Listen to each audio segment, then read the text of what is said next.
Ngiyacela kuwe Nkosi yamakhosi ukuba ungisize baba, ungiphe amandla ukuhamba le ndlela ongibekele kuyo. Ngingumntwana omncane, namandla Nkosi empilo yami qobo la engakaqini ngoba ngiphuma emthwaleni onzima wenyama yami negazi lami. Kade Nkosi ngingcwaba udadewethu ngesabatha lokuqala komhlangano, kwathi ngelesibili ngangcwaba umolokazana wakhe.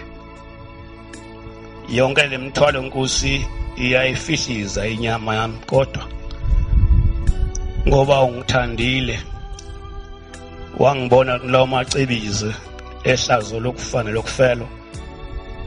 Asimina Nkosi unenhlanhla ukudlula bona. Ngiyacela Nkosi ukuthi noma Nkosi bebe nasono sini cala limbe abangalivumanga kimina nakubakhokheli babo, ngoba mina Nkosi manje ngiphambi komnyango wezulu. Ngicela Nkosi ubaphe umsa bangene kuphakameni.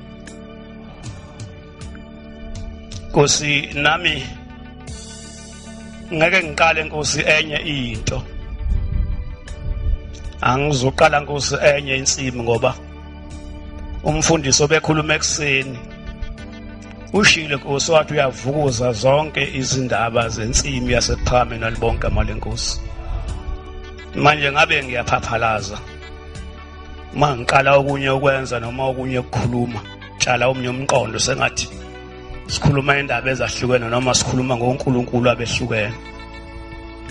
Ngingena khona lapho kuleyo ndawo ayivunguza wayishiya ukuthi nami ngivunyelwe ngingene khona, ngoba lezi ndaba mazikhulunywa azikhulunyelwa ukuthi ziyasala emhlabeni,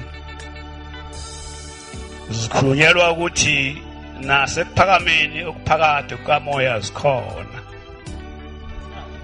Zikhulunyelwa ukuthi abantu bazazi bese bezifuna, ngoba ingoma yethu isho njalo yesabathi masizazi izindlela zomkhululi wethu kuze kube kuhle kithi.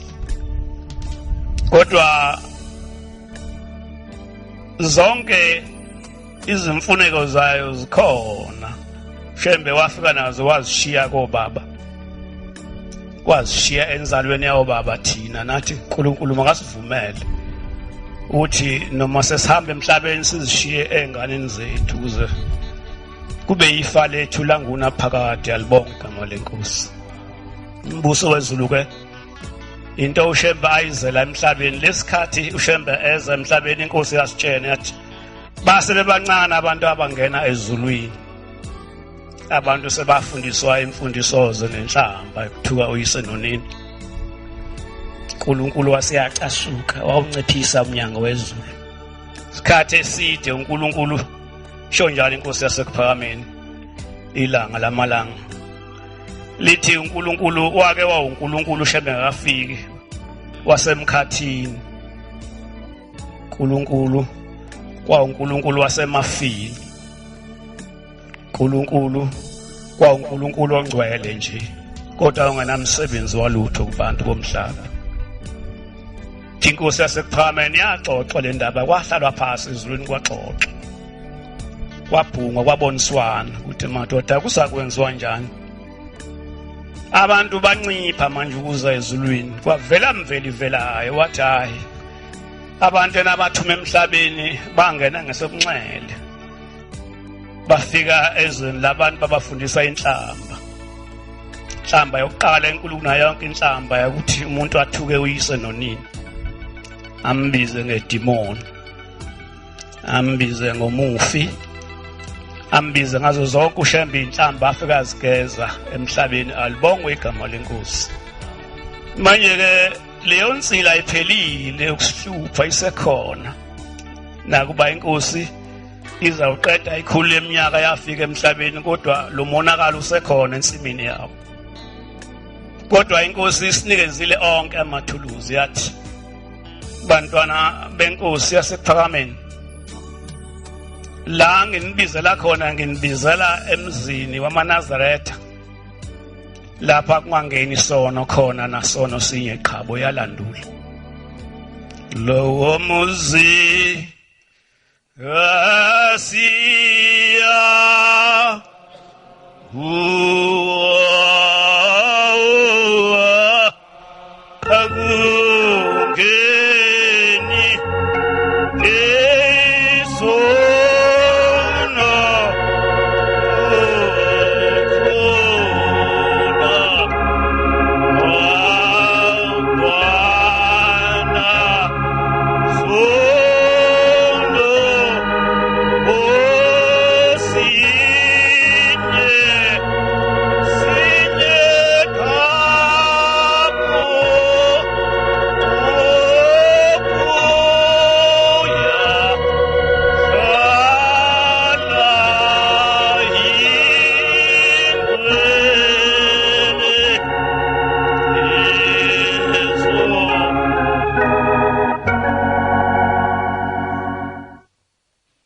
sithi ke bantu bami ngoba sengisemhlabeni nami ngiyayibona into ebenihlupha nameva abenihlaba ngiyawabona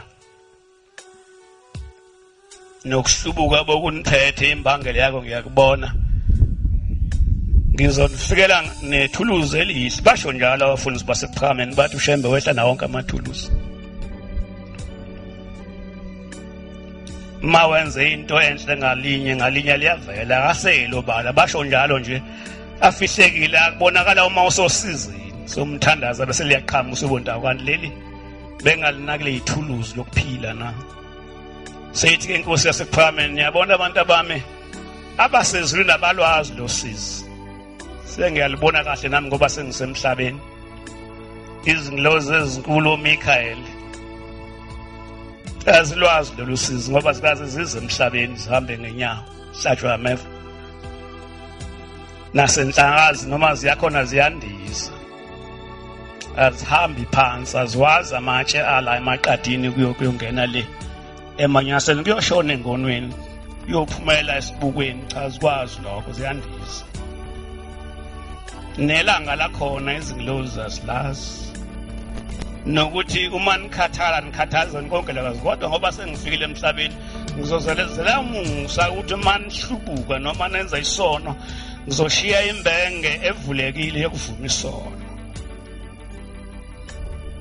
izono ngoba sizadeda kunina zinamandla ziyanehlula ngizoshiya mina imbenge yokuvuma isono libonke igama lenkosi bantwana benkosi ke mangisheshise ngithi lapha ePhakameni sono siyavunywa ngoba senziwe inkosi yasePhakameni okungidabuka kakhulu ukuthi asikho isono esikhona la emhlabeni esingekho phakathi kwamaNazaretha shukuthini lokho futhi siyosinda kulembenge sonke kusho ukuthi asondele sonke sizovuma isono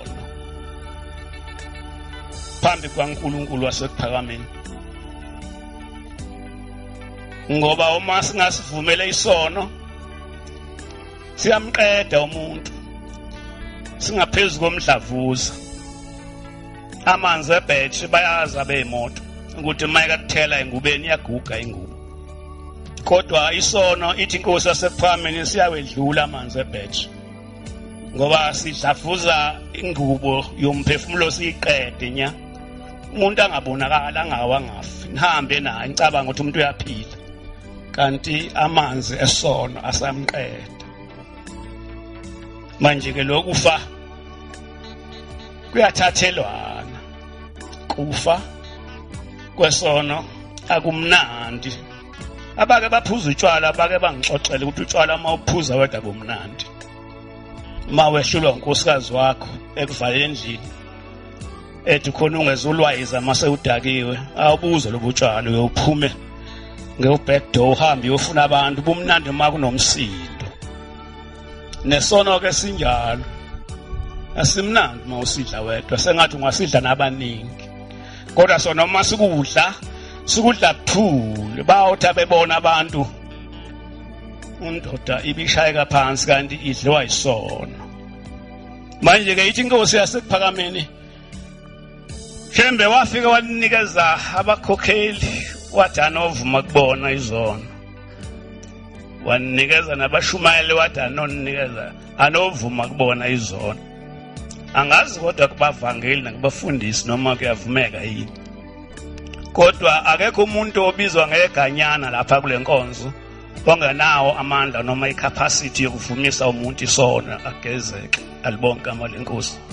Kodwa ukuthi umsebenzi owenziwayo yini lowo noma umsebenzi okhona yini enhlizweni zethu sonke sihlezi la ngaphambili angazi noma kunjalo. Kuthi bangaki abantu abangena ezulwini ngokukhokhelwa umfundisi? Bangaki abantu abangena ezulwini ngokukhokhelwa umkhokheli? Ngokukhokhelwa umvangeli nomshumayeli.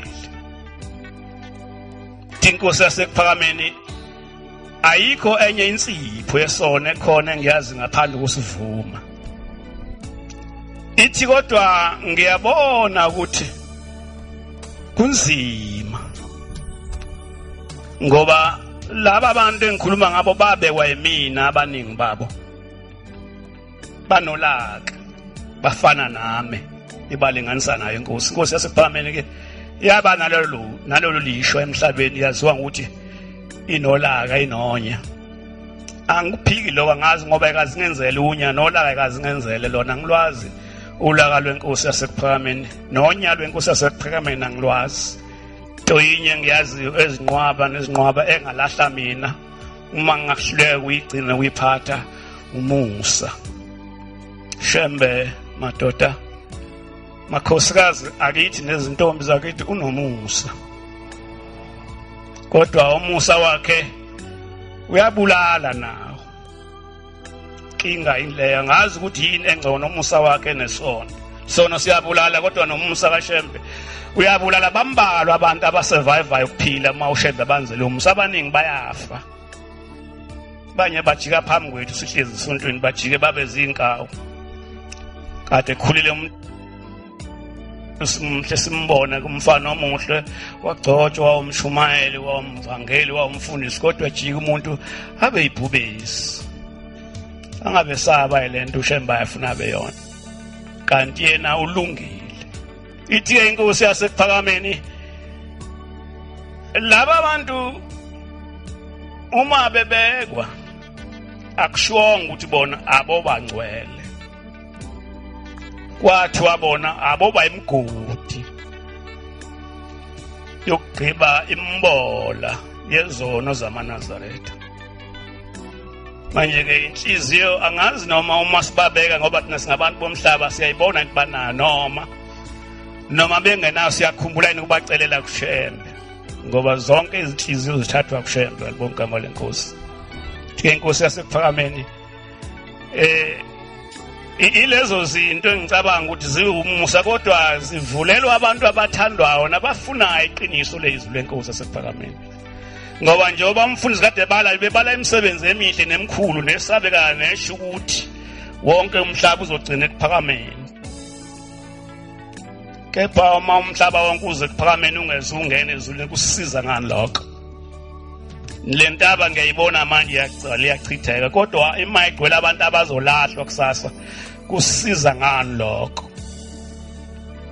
Ngoba uShembe uthi ufuna sonke njengoba silapha nje sisizaneni madoda. Kuyasizana indlela ezulwini ngeke uyihambe wedwa.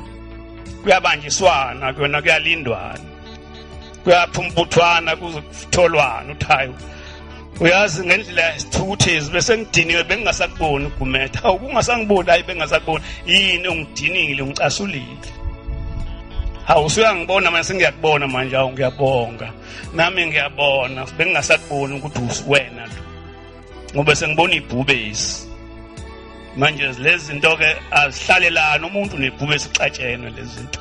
Uma sengibona ke mngane nami kusho ukuthi sewumuntu nami ngumuntu. Asiphinde sihambeke siyepi siye ePhakameni. Ngoba la siyakhona ngiyacela singakhohlisani sibone ubumnandi nobuhle nobungcwele bunje. Akukhona la siyakhona. Kukhona la siyakhona. la siyakhona khona. Uyabona njengoba sibukana nje nami ngibuka into enhle nje uba ngimile nje engifisela ngoba ngiyabona nibonwa yimina ngedwa ngoba inkosi ingimisile lapha. Kodwa phambi kwaShembe akuhle nje ngoba ngibona ngamehlo amenyama kuhle nje ngoba uShembe ubona into enye efihlekile. Mhlambe yena nje uyalila uyakhala mhlambe uchithiza izinyembezi ngobubi abubonayo. Nangobubi abuzwa ngezindlebe zakhe. Indlebe zikaShembe zizwa enye into njengoba sila endlini sonke nje kukhona amaculo onke khona emidlalo khona nemidanso khona nengoma la ezinhlizweni zethu zonke ziyaya lapha kuyena manje awunasiqiniseko ukuthi uyathokoza yini.